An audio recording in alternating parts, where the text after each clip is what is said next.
हाँ भाई, हम पहुंच गए सवाल नंबर कौन सा हमारा? 8वां सवाल। 8वें सवाल में कह रहा है आपसे उस बिंदु के निर्देशांक ज्ञात कीजिए जो बिंदुओं 4, -3, 8, 5 को जोड़ने वाले रेखाखंड को आंतरिक रूप से 3:1 में विभाजित करता है। मैंने आपको बताया था अगर कोई हमारी रेखा है, क्या हमारी, जिसमें एक तो पॉइंट ए है और एक पॉइंट क्या हमारा बी, इसको वो m1 अनुपात m2 में काटता है, सपोज करो यहाँ पे, तो उसने दे रखा है 3:1। कितना दे रखा है? 3:1। और आपको एक एक कोऑर्डिनेट दे रखे हैं 4, -3 और दूसरा दे रखा है 8, 5। ये दे रखे हैं आपको। ये x1 का मान है, ये y1 का मान है, ये हमारा x2 का मान है, ये किसका मान है हमारा y2 का मान है। देखो विभाजन जो होते हैं दो प्रकार के होते हैं, एक होता है अंतर विभाजन, एक होता है बाह्य विभाजन। हमारे सिलेबस में सिर्फ अंतर विभाजन। कौन सा है? अंतर विभाजन। तो देखो उस बिंदु के आपको निर्देशांक निकालने हैं। सपोज करो मैं इसको मान लेता हूँ वो बिंदु P है और उसके कोऑर्डिनेट x, y। क्या है उसके कोऑर्डिनेट? x, y। कोऑर्डिनेट का मतलब होता है निर्देशांक। क्या होता है? निर्देशांक। अब यहाँ पे मैं सॉल्यूशन चालू करूंगा। देखो निर्देशांक निकालने के उस बिंदु के निर्देशांक क्या माने हैं बताओ? Px, y है। ठीक है भाई। तो देखो पहला सूत्र हमारा x बराबर क्या होता है? m1 x2 plus m2 x1 बटे m1 प्लस m2। अच्छा y बराबर क्या होता है बताओ? m1 y2 plus m2 y1 बटे m1 प्लस m2। हाँ जी, तो x बराबर m1 का मान कितना है हमारा 3, x2 का मान कितना है हमारा 8, m2 का मान कितना है 1 और हमारा x1 का मान कितना है 4 बटे 3 प्लस का 1। x बराबर 8 या 24 और 4 एकम 4 बटे कितने 4।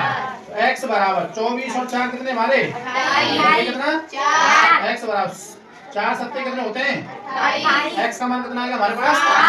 अब हम निकालेंगे यहाँ पे y का मान। तो y बराबर m1 का मान 3 गुणा y2 का मान 5 और हमारे m2 का मान कितना हमारे पास 1 और y1 का मान कितना है बटे में 3 प्लस का 1। तो y बराबर 5 या 15 माइनस 3 बटे कितना हमारा 4। कितना हमारा 4। तो y बराबर 15 में 3 करके देखो बच्चे बटे 4 किया कितने होते हैं? तो y बराबर कितना आ गया बच्चों? 3। अतः लिख देंगे अतः उस बिंदु के निर्देशांक जो अंतः विभाजित है, इसको लिखना चाहे तो वरना कोई जरूर नहीं। तो क्या हो जाएंगे 7,3। ये क्या आपका आंसर? सवाल है उसके आपसे वो भूमि के एक बिंदु से 20 मीटर ऊंचे, कितना दे रखा है 20 मीटर ऊंचे भवन के शिखर पर लगी संचार मीनार के तल और शिखर का उन्नयन कौन? उतना लगे ऐसा एक्टिविटी दिखनी चाहिए। हाँ भाई, तो क्या रहा वो भूमि के एक बिंदु से, सपोज करो भूमि का ये बिंदु है, ठीक है भाई, भूमि का ये बिंदु है 20 मीटर ऊंचे भवन। तो भवन की ऊंचाई कितनी रखी है आपको? 20 मीटर। कितनी रखी है? 20 मीटर। 20 मीटर ऊंचे भवन के शिखर पर लगी संचार मीनार। संचार मीनार लगा देता हूं मैं, ये लगा दी। ठीक है भाई, थोड़ी इसमें अलग दी है। तो ये तुम्हारे क्या है भवन है और ये क्या हमारी संचार मीनार। क्या नाम है इसका? संचार मीनार। ठीक है सर, हम बात करते हैं आगे।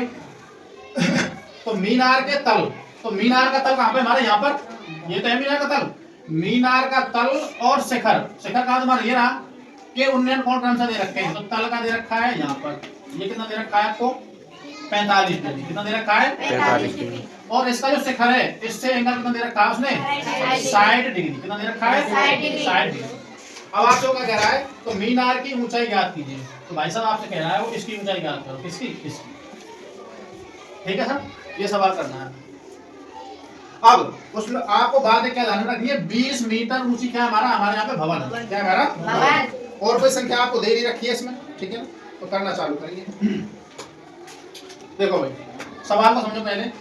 हमारी ये तो क्या हमारा भवन है, क्या हमारा भवन का मतलब होता है मकान, क्या होता है, उस मकान के ऊपर टावर लग रहा है, क्या लग रहा है टावर। तो टावर की ऊंचाई हमसे वो ज्ञात करवा रहा है, तो उसको मान लेते हैं एच। कितने मान लेते हैं, और मीटर में तो एच मीटर, ठीक है सर। आपको मकान की ऊंचाई है, भवन की ऊंचाई दे रखी है, तो उसने कितनी 20, और उसके जो उसका पद बिंदु है उससे आपको एंगल कितना दे रखा है 45, और शीर्ष बिंदु कितना दे रखा है आपको 60। सवाल मुझे ऐसा लगता है थोड़ा सा बन के आया है ना, सॉल्यूशन देखेंगे। मानेंगे माना संचार मीनार की ऊंचाई कितनी मान लेते हैं बताओ, एच मीटर। कितनी मान लेते हैं, एच मीटर, ठीक है सर। आपको उसने भवन की ऊंचाई दे रखी है 20 मीटर, ठीक है ना। तो सबसे पहले मैं इनका नाम रख देता हूँ, इसका नाम ए, इसका बी, इसका सी, इसका डी। तो मैं सबसे पहले छोटे वाले को लेता हूँ, त्रिभुज बी सी डी में। तो देखो समकोण त्रिभुज बी सी डी में थीटा का मान कितना दे रखा है आपको, 45 डिग्री। कितना दे रखा है 45 डिग्री। तो उसमें क्या लगाएंगे tan थीटा, तो tan 45 बराबर लंब बटे आधार। लंब कितना दे रखा है 20, आधार कितना दे रखा है DC, क्या दे रखा है DC, ठीक है सर। तो tan 45 का मान कितना होता है 1 बराबर 20 बटे DC। इसका क्या करेंगे भज जोड़ा, इसका इससे, तो DC बराबर कितना आ गया हमारा 20 मीटर। कितना आ गया 20 मीटर। तो हमारा आधार निकल गया कितना, ये यहाँ से लेकर और यहाँ तक कितना आ गया 20 मीटर। कितना आ गया बच्चों 20 मीटर। अब बात करें तथा त्रिभुज समकोण त्रिभुज ए सी डी में, समकोण त्रिभुज ए सी डी में थीटा का मान कितना दे रखा है बताओ, 60 डिग्री। कितना दे रखा है 60 डिग्री। 60 डिग्री। तो आप बताइए tan 60 बराबर लंब क्या हो जाएगा, यहाँ से लेकर और यहाँ तक h प्लस के 20 हो जाएगा भाई।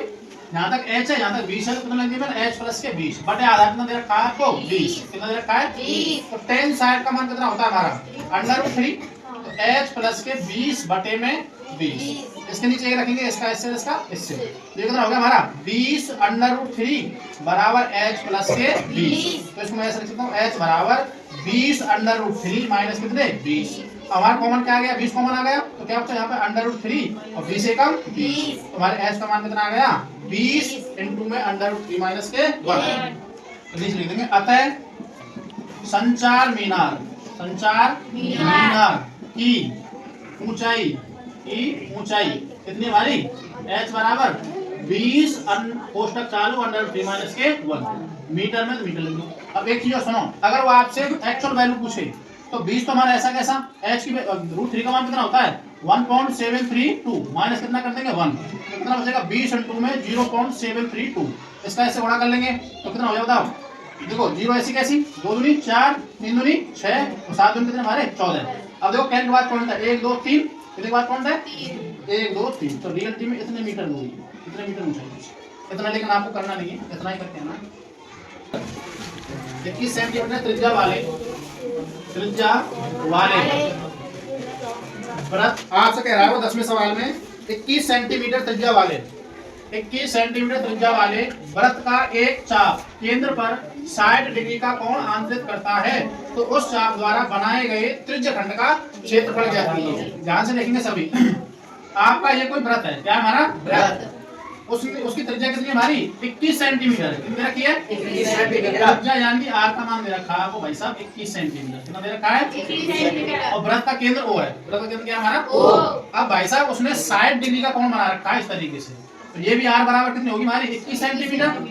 तो यानी कि इस चाप के द्वारा इस केंद्र पर 60 डिग्री कोण बनता है। कितना कोण बनता है 60 डिग्री। तो भाई साहब इस त्रिज्यखंड का इस वाले का आपको क्या निकालना है क्षेत्रफल निकालना है। क्या निकालना है क्षेत्रफल। तो इधर देखेंगे सभी सॉल्यूशन में, क्योंकि वृत्त का केंद्र O तथा त्रिज्या कितनी दे रखी है आपको आर का मान 21 सेंटीमीटर तथा आपको थीटा का मान कितना दे रखा है 60। क्योंकि हम जानते हैं कि we know that त्रिज्यखंड का क्षेत्रफल क्या होता है बताओ, थीटा बटे तीन साइड पाई आर। तो भाई साहब थीटा का मान कितना है हमारा बटे 300 पाई का मान कितना होता है, आर का मान कितना दे रखा है 21 गुणा। 21 देखो भाई साहब 6 छंगा 36 और 7 तिया 21 और 3 दूनी और 2 ते और तो कोई ना रहेगो। तो भाई साहब क्या बचा हमारा, क्या बचा खाली 21 बचा और क्या बचा 11। हाँ भाई गुणा करेंगे 11 एकम तो 11 दूनी 22, 22 और एक कितने होते हैं 23, क्योंकि क्षेत्रफल है तो क्या लिखेंगे सेंटीमीटर स्क्वायर। ये आपका आंसर होगा। हाँ भाई करो स्टार्ट। आपसे कह रहा है वो एक ठोस अर्धगोले पर खड़े एक शंकु। आप मुझे बताइए अर्धगोला कैसा होता है, ऐसा होता है, ऐसा होता है अर्धगोला। मैं गोला लाऊं और गोला में बीच में काट दूं, अर्धगोला होता है ठोस वाला, ये अर्धगोला है, ऐसा होता है। इसके ऊपर कोई शंकु रखो, ही रखो शंकु रख दिया तुमने। अब उसने क्या कहा आपसे, अर्धगोले पर खड़े एक शंकु के आकार का है जिसकी त्रिज्याएं, भाई साहब इसकी त्रिज्या कितनी थी 1 सेंटीमीटर, कितनी थी, और जो शंकु है उसकी भी त्रिज्या 1 सेंटीमीटर है, गोला है उसकी भी त्रिज्या कितनी 1 सेंटीमीटर। चलो सवाल, तो शंकु की ऊंचाई उसकी त्रिज्या के बराबर है। शंकु की जो ऊंचाई है यहाँ से लेकर यहाँ तक जो h का मान है, किसका मान है h का मान भाई साहब त्रिज्या के बराबर है। किसके बराबर है, तो त्रिज्या कितनी दे रखी है हमको, कितनी दे रखी है, तो भाई साहब कितनी होगी हमारी 1। यहाँ तक कोई दिक्कत, शंकु की ऊंचाई उसकी त्रिज्या के बराबर है। तो क्या आपसे वो इस ठोस का आयतन पाई के पदों में निकालना है, किसमें निकालना है पाई के पदों। देखो भाई साहब सॉल्यूशन कुछ नहीं है, बिल्कुल हलवा सवाल है। क्या सवाल है, हलवा हलवा हलवा है ना, गेहूं और गेहूं बहुत स्वाद लगे, चूंबा होना चाहिए, बुआ को बढ़िया ना लगे तो ना। हाँ भाई चूंकि अब देखो लिख रहा हूं मैं, h बराबर कितना हमारा 1 सेंटीमीटर, r बराबर कितना हमारा 1 सेंटीमीटर। अब देखो जो h है वो किसके लिए, हमारा शंकु के लिए, मतलब शंकु की ऊंचाई क्या हमारी है, शंकु की ऊंचाई। r क्या हमारी त्रिज्या है, त्रिज्या है किसकी, दोनों की, यानी शंकु की भी और किसकी, और अर्धगोले की भी। यहाँ तक को दिक्कत हो बताओ, शंकु की और हमारी अर्धगोले की त्रिज्या दोनों क्या दे रखी है आपको 1 सेंटीमीटर। चूंकि उस ठोस का आयतन बराबर, हाँ भाई पहले क्या दे रखा अर्धगोला, तो लिखेंगे अर्धगोले का आयतन, ठीक है सर, प्लस ऊपर क्या दे रखा है, तो क्या लिखेंगे शंकु का आयतन, ठीक है सर लिख लिया।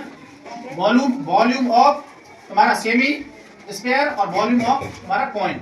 अब तुम एक चीज देखो, नीचे मारो जो गोल सो ना, यहाँ के संग भी जोड़ लियो हमने अर्धगोले के संग, और इस शंकु के साथ में 2 बार लगाया ना, तो गोला क्या होता है हमारा सर्कल, क्या होता है, और सर्कल का कितना होता है हमारा आयतन। अगर मैं गोल की बात करूँ पाई आर स्क्वायर बराबर होगा तुम्हारा, अगर क्षेत्रफल होता है तो आप क्षेत्रफल घटा लेते, लेकिन आयतन में पूरा वजन उसके साथ तोला जाता है, सीधे वजन निकाल लेंगे।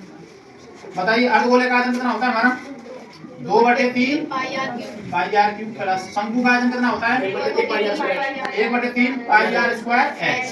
आपको जो चीज कॉमन आ रही है कॉमन है, 1/3 कॉमन आ रहा है, पाई कॉमन आ रहा है, आर स्क्वायर कॉमन आ रहा है, समान है भाई ये तो क्या बचेगा हमारे यहाँ पे 2 बचेगा, एक हमारा क्या बचेगा आर बचेगा, प्लस यहाँ पे कौन बचेगा खाली हमारा h।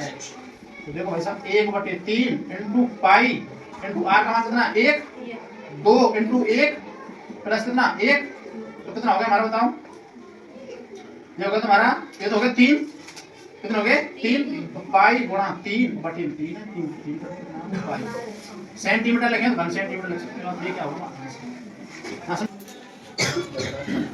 हाँ भाई सवाल नंबर आपको 12 में जो आया था उसमें आपको जो साक्षरता दर है तुम्हारी या वर्ग अंतराल है, कहते हैं वर्ग अंतराल, क्या कहते हैं इसको वर्ग अंतराल, स्क्वायर वर्ग अंतराल आपको देने के बाद आपको नगरों की संख्या जिसको क्या कहते हैं बारंबारता है फ्रीक्वेंसी, यानी कि 45 से 55 साक्षरता दर वाले जो नगर थे वो कितने थे 3, 55 से 65 पढ़े लिखे या साक्षर जो हमारे नगर थे वो कितने थे 10, 65 से 75% पढ़े लिखे या साक्षर नगर कितने थे हमारे 11, और 75 से 80% पढ़े लिखे या साक्षर नगर कितने थे हमारे 8, और 85 से 95% पढ़े लिखे जो हमारे नगरों की संख्या थी या शहरों की जो संख्या थी वो कितनी थी हमारी 3। अब भाई साहब आपको क्या निकालना, माध्य निकालना, क्या निकालना है इसमें माध्य। तो क्या करेंगे सबसे पहले इसका बताओ मध्यमान निकालेंगे, क्या निकालेंगे मध्यमान, और मध्यमान को हम क्या कहते हैं x, क्या कहते हैं x। तो 45 और 55 जोड़ते हैं कितने हो जाते हैं 100, और 100 में 2 का भाग कितना आएगा 50। और 55 और 65 जोड़ेंगे कितने होंगे हमारे 120 कितने होंगे 120 तो 120 में 2 भाग देंगे साठ। इसके बाद कितना आएगा 70 इसके बाद कितना आएगा 80 उसके बाद कितना आएगा 90 ये आएगा किसका मान हमारा x का मान मध्यमान कहते हैं इसको। अब हम क्या निकालेंगे बताओ इसका और इसका गुणा करेंगे तो f का और x का गुणा करेंगे तो हम क्या कहते हैं fx क्या कहते हैं इसको fx तो भाई साहब 5 दिया 15 और 1 जीरो की 10 को 6 गुणा कितना होगा 60 और 1 जीरो की और 11 7 77 और 1 जीरो की और 11 8 सॉरी 8 वोट कितने होते हैं 64 और 1 जीरो की 1 जीरो और 9 दिया कितने होते हैं और जीरो की तो भाई साहब ये आ गया इतना प्रॉब्लम तो इसको जोड़ेंगे इनको इसका मतलब होता है जोड़ना इस चीज को कहते हैं समेशन क्या कहते हैं समेशन। यानी कि fx को जोड़ेंगे जोड़ो भाई सब में 0 5 और 7 12 12 4 16 और 7 कितने आएंगे 23 23 को 3 को हासिल है कितनी हमारी अब देखो 2 तो 4 और 6 कितने होते हैं 10 10 और 7 17 और 6 23 और 1 कितना हो गया इतना आ गया कितना आ गया 24 30 आ गया कितना आ गया अब देखो हमको माध्य निकालना है क्या निकालना है अब देखो इसको और जोड़ो भाई समेशन ऑफ f कितने हो गए 13 11 22 23 24 24 और 8 कितने हो गए 32 32 और 3 कितने होते हैं 33 हो गए क्लियर और जोड़ो देखो 8 और 3 11 11 22 और 10 32 और 3 35 इन दो बार जोड़ लो 0 7 और 6 11 11 और 7 कितने होते हैं 18 18 5 कितने होते हैं 23 हासिल की 2 तो 7 7 और 14 और 7 21 और 22 23 24 ठीक है ना जोड़ना सबका आता है जी सभी विद्यार्थी को जोड़ना आता है हाँ जी चूंकि हम जानते हैं कि एक सवाल जरूर आएगा ध्यान रखना हम जानते हैं कि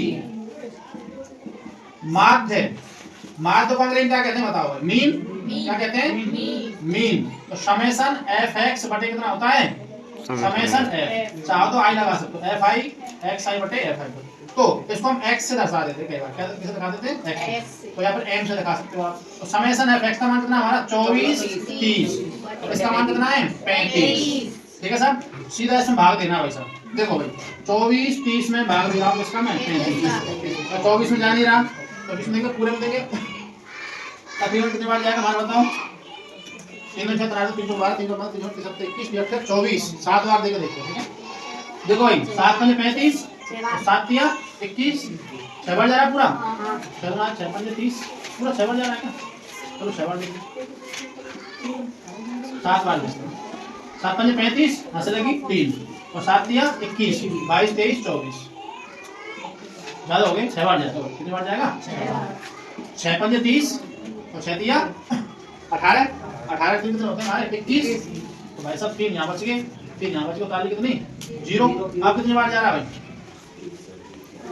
अब जाएगा तुम्हारा कितनी बार जाएगा 9 पंजे 45 को 5 को हासिल की 4 9 दिया 27 27 और 4 कितने होते हैं 28 29 30 31 कितने बचे हमारे 5 यहाँ बच गए 1 यहाँ बच गो काउंट लगा के 0 बढ़ा के कितनी बार जाएगा भाई 4 दो बचेंगे बार जाएगा तो आप इसको लिख सकते हो 6 9 पॉइंट कितना 4 ये क्या रहेगा इसका माध्य रहेगा क्या रहेगा सॉल्यूशन हाँ भाई आपकी प्रश्नावली 14 में से सवाल आया इसका नाम है एक थैले में एक थैला है तुम्हारा उसमें 4 लाल गेंद कितनी है सॉरी 3 लाल गेंद 5 पैसा और 8 बीच के उस थैले में से गेंद निकाली जाती है क्या निकाली जाती है और गेंद निकालने के बाद आपको बताना है गेंद लाल है लाल होने की प्रायिकता कितनी है कितने % लाल आ सकती है और लाल नहीं होने की लाल नहीं होगी कैसे होगी काली होगी ठीक है लाल नहीं और काली दोनों प्रायिकता क्या है तुम्हारे समझ देखो चूंकि लाल गेंदें कितनी बताइए कितनी है 3 काली गेंद कितनी भाई काली गेंदें बराबर 5 ठीक है भाई अब मैं बात कर रहा हूँ तो सबसे पहले क्या पूछ रहा है लाल गेंद की प्रायिकता ऐसे पेपर में लिखना हो तुमने एकदम सीधा में लिखा 3/8 इसको लिखते हो 3/8 लाल गेंद प्रायिकता क्या होगी देखो लाल गेंदों की संख्या बटे कुल गेंदों की संख्या बताइए भाई लाल गेंद कितनी हमारी 3 और कुल गेंद कितनी हमारी 5 और 3 कितने होते हैं लाल गेंद प्रायिकता कितनी होगी 3/8 कैसे लिखते हैं तो फल उसको लगेगा दूसरा लाल गेंद नहीं होने की प्रायिकता, नहीं होने की प्रायिकता। तो बताइए लाल नहीं होने पर सीधे करते हो 1 माइनस लाल गेंद की प्रायिकता, 1 माइनस लाल गेंद की प्रायिकता। एक तरीका तो ये, तो 1 माइनस लाल गेंद कितनी है 3/8, एलसीएम कितना आ जाएगा 8, 8 यहाँ जाएगा तुम्हारा माइनस के 3 बराबर कितना 5/8, और ये किसके बराबर होगा, काली के बराबर होगा, किसके बराबर होगा, काली के बराबर। ऐसे ये सवाल करना है।